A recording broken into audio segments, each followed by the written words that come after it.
Os amigos de Jó, conselheiros ou acusadores? Como discernir palavras de consolo das de condenação? Melhor é serem dois do que um, porque tem melhor paga do seu trabalho. Porque se caírem, um levanta o companheiro.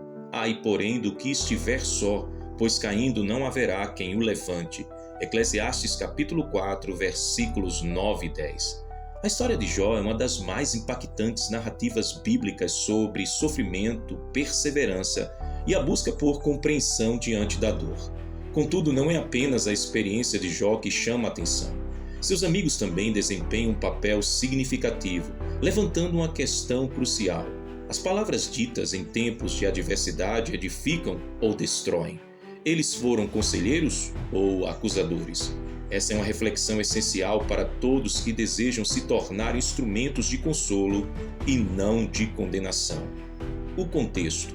Quem eram os amigos de Jó? Os amigos de Jó, Elifaz, Bildade e Zofar, vieram ao seu encontro ao saber da magnitude de sua dor. Eles iniciaram bem, demonstrando empatia e solidariedade. Sentaram-se com ele no chão durante 7 dias e 7 noites. Ninguém lhe disse uma palavra, pois viam como era grande o seu sofrimento. Jó capítulo 2, versículo 13. Esse ato silencioso de compaixão mostra que muitas vezes a presença é mais poderosa do que palavras. Porém, a partir do momento em que decidiram falar, a situação mudou. As palavras que deveriam trazer conforto se tornaram um peso. O perigo de julgar sem compreender. Elifaz foi o primeiro a falar, sugerindo que o sofrimento de Jó era consequência de algum pecado oculto. Pense agora, qual foi o inocente que chegou a perecer? Onde os justos foram destruídos? Jó capítulo 4, versículo 7.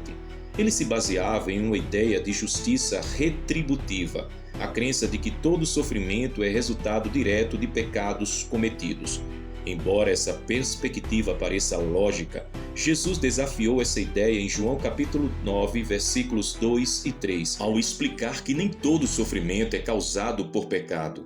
Quantas vezes somos tentados a fazer suposições precipitadas sobre a vida alheia?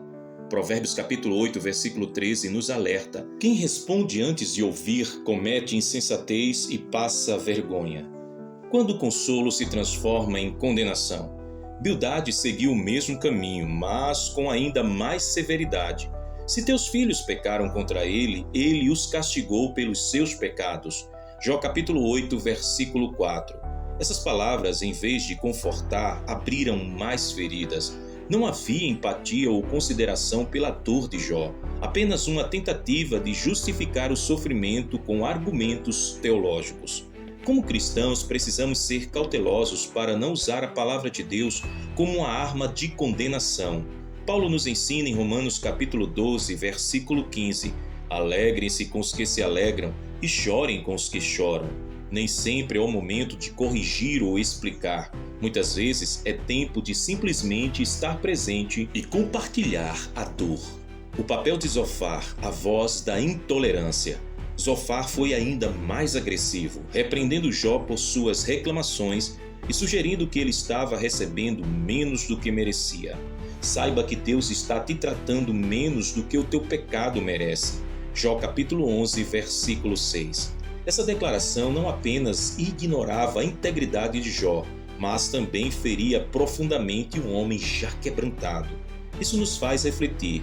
Quantas vezes nós, em nossa própria cegueira espiritual, falhamos em reconhecer o sofrimento do outro e o multiplicamos com palavras rígidas?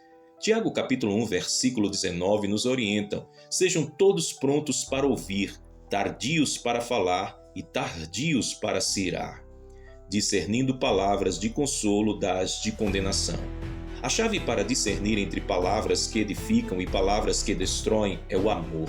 O apóstolo Paulo, em 1 Coríntios capítulo 13, versículos 1 e 2, nos lembra que até mesmo o dom de profecia e o conhecimento de todos os mistérios são nada sem amor. Antes de falar, pergunte-se: essa palavra edificará ou destruirá? Vai levantar ou vai derrubar? Curiosamente, Deus nunca confirmou as palavras dos amigos de Jó. Pelo contrário, ele os repreendeu severamente. Minha ira se acendeu contra vocês, porque não disseram de mim o que é certo, como o meu servo Jó. Jó capítulo 42, versículo 7. Líderes espirituais e o peso de suas palavras.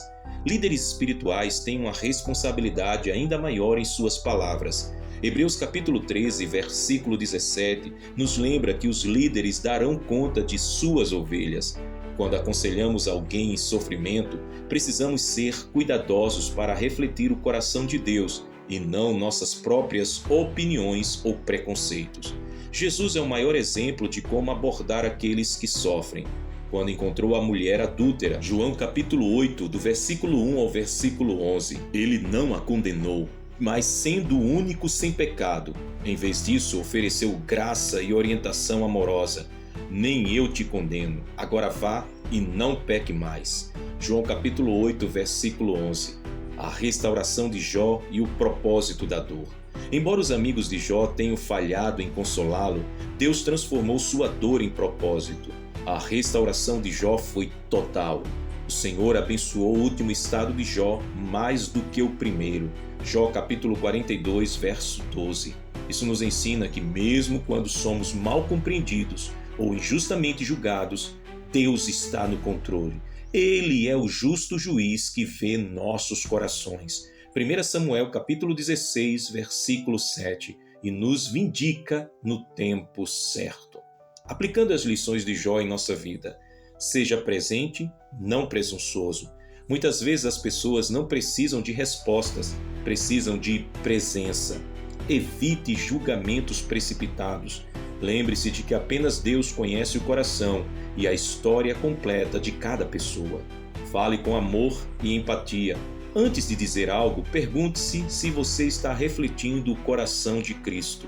E confie no plano de Deus. Assim como Jó, confie que Deus pode transformar a sua dor em propósito. Conclusão. A história de Jó e seus amigos nos desafia a reavaliar a maneira como respondemos ao sofrimento, seja o nosso ou de outros. Devemos ser como ferro que afia ferro. Provérbios capítulo 27, versículo 17. Edificando uns aos outros em amor e verdade. Que possamos ser amigos que refletem a graça de Deus, levando consolo e esperança e não condenação. Afinal, como Jesus disse, bem-aventurados os misericordiosos, porque obterão misericórdia. Mateus capítulo 5, versículo 7. Faça essa oração comigo neste momento. Senhor Deus Todo-Poderoso, nos aproximamos de Ti com corações humildes, reconhecendo que somente Tu és o justo juiz, aquele que vê além das aparências e conhece o mais profundo do nosso ser. Pai, agradecemos pela Tua palavra que nos ensina através da história de Jó a importância de sermos instrumentos de consolo e não de condenação. Ajuda-nos, Senhor, a sermos amigos e conselheiros segundo o Teu coração, capazes de enxergar além das circunstâncias e de falar com amor, sabedoria e empatia. Que nunca sejamos rápidos em julgar ou usar as Tuas Escrituras de maneira insensível, mas que sejamos prontos para ouvir, tardios para falar e cheios de compaixão. Pai, que sejamos como Jesus, que ao encontrar os que sofrem, oferece graça, cura e restauração. Dá-nos a capacidade de sermos presença viva na vida daqueles que enfrentam dores e desafios, refletindo a Tua misericórdia e o Teu amor. Pedimos que quando enfrentarmos nossos próprios momentos de sofrimento, possamos lembrar-nos de Jó, confiando no Teu plano perfeito e na Tua restauração. Sustenta-nos, Senhor, em meio às tribulações e ajuda-nos a permanecermos fiéis, sabendo que Tu és o Deus que transforma a dor em propósito.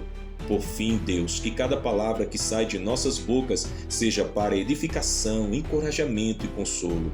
Livra-nos de sermos acusadores e ensina-nos a caminhar lado a lado com os nossos irmãos, levantando-os quando caírem.